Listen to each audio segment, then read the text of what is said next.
Peace and blessings, everyone. I hope this message today finds you in good health and good spirits, given everything we're going through in the country right now.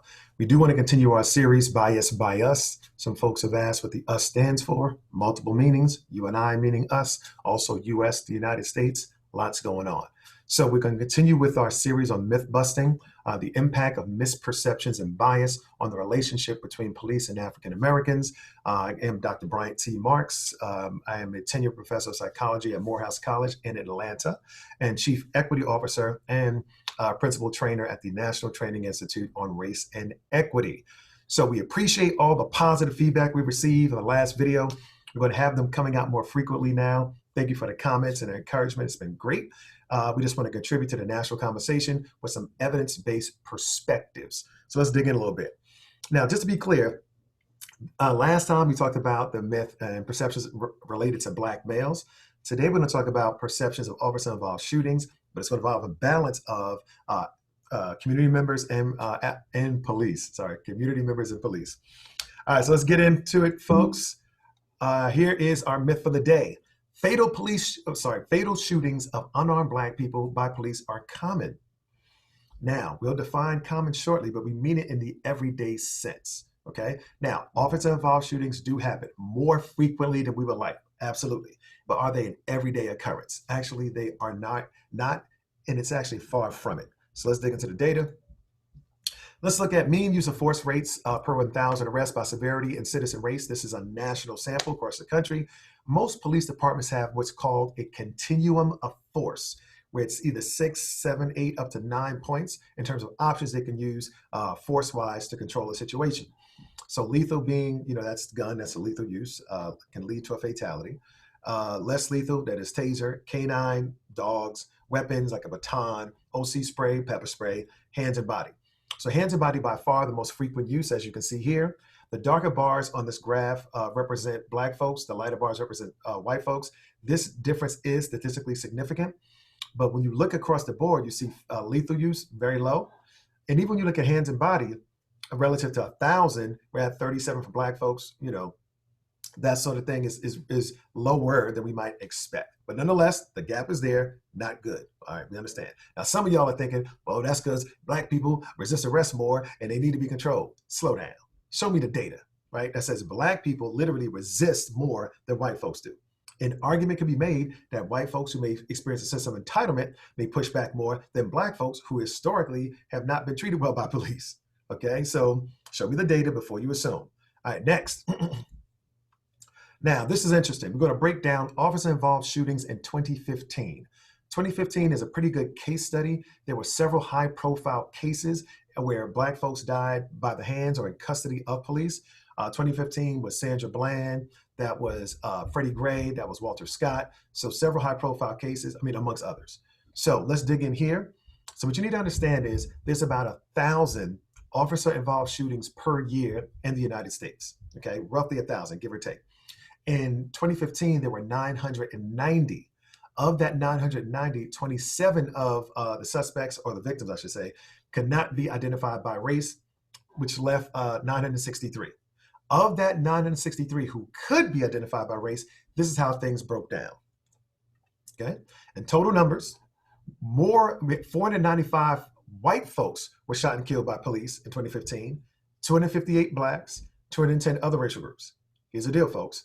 More white people are shot and killed by police in 2015 and many years preceding 2015, and since then than any other group. So more white folks are shot every year and killed by police than any other group. Even when you add up this 258 and 210 for the other groups, that's 468. It does not exceed that 495. Granted, white folks are a bigger part of the population. We get that, right? And Black folks are overrepresented. They're about 13.4% of the population. They're representing about 26, 27% here with that 258. But in terms of absolute number, the number of cases involving people being shot and killed by police, there are more instances where the suspects or victims were white, okay? All right, however, when it comes to the less threatening circumstances, what do I mean? We look at armed versus unarmed, attacking versus non-attacking. Let's break down armed versus unarmed. How do we define armed? Civilians in possession of a firearm, knife, sharp object, or some other deadly weapon. That's armed. So unarmed is when those circumstances are not in place. So let's take a look. Amongst whites, 6.5% of them were unarmed when they were shot and killed by police. Amongst blacks, 14.7% of them were unarmed when they were shot and killed by police. And amongst other racial groups, 11% of them were unarmed when they were shot and killed by police. Let's look at attacking. How do we define attacking? If prior to their demise, civilians were firing a weapon at a person, attacking with a non-gun weapon, or pointing and brandishing a firearm. Amongst whites, 16.8% of them were not attacking police when they were shot and killed. 24.4% of blacks were not attacking police when they were shot and killed. And 6.2% of other racial groups were, 31.4% of other racial groups were not attacking police when they were shot and killed. So 16.8, 24.4, 31.4. Okay? Here's the deal, folks. Please understand. I train a lot of people. I train over 30,000 police officers across the country. I've touched over 2,000 departments. When I train officers, they come in and I show them these data, and what do they say? They look down here at this bottom line. They say, see, we shoot white people.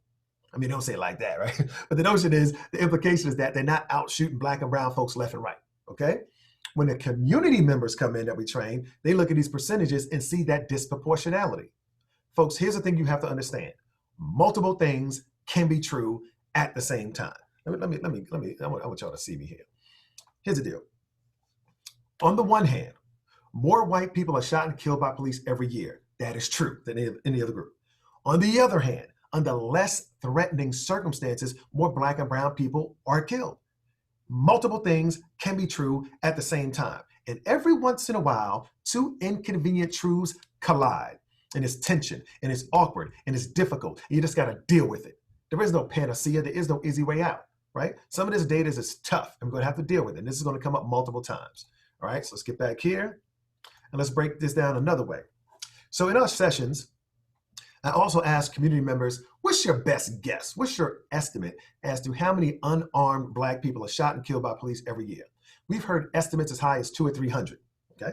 In actuality, look in here, 38, at least in 2015. 38.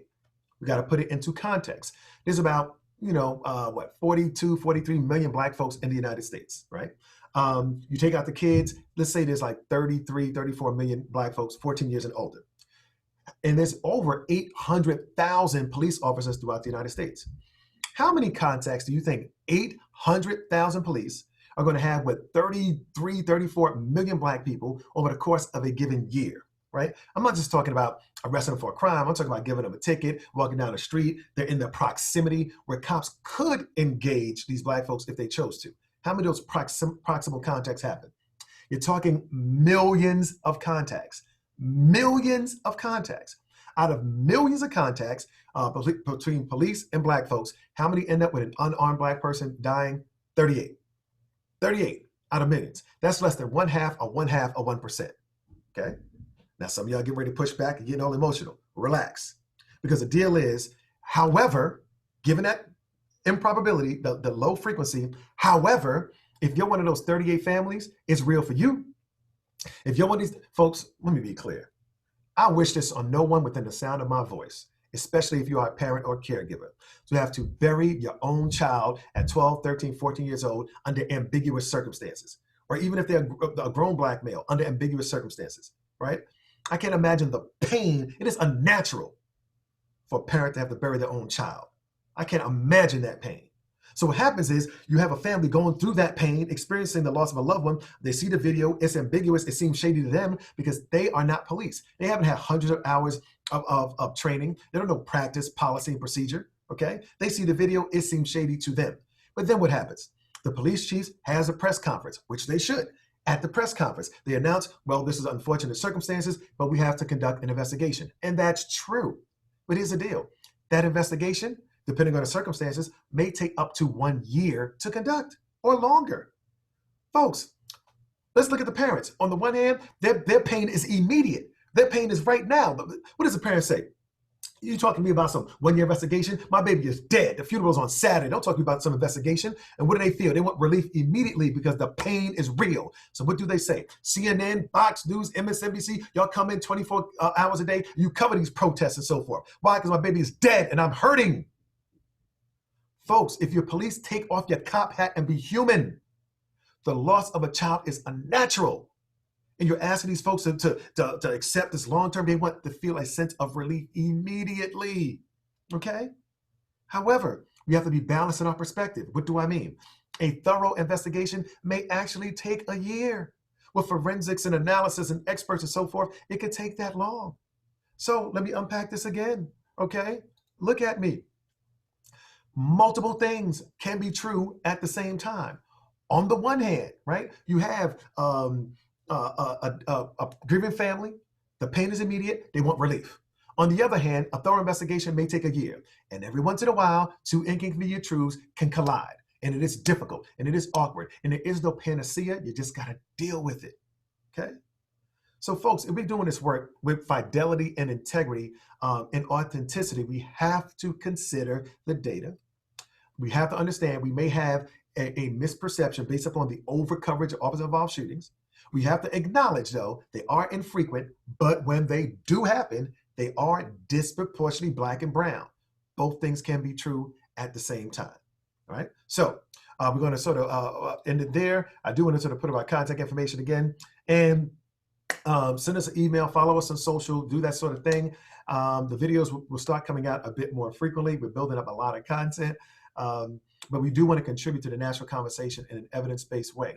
If you are protesting, please do your social distance, keep your mask on. I'm watching these protests, people not wearing masks as they should. We don't want a spike in the virus, okay? So please be safe, please be careful. Until next time, peace and blessings.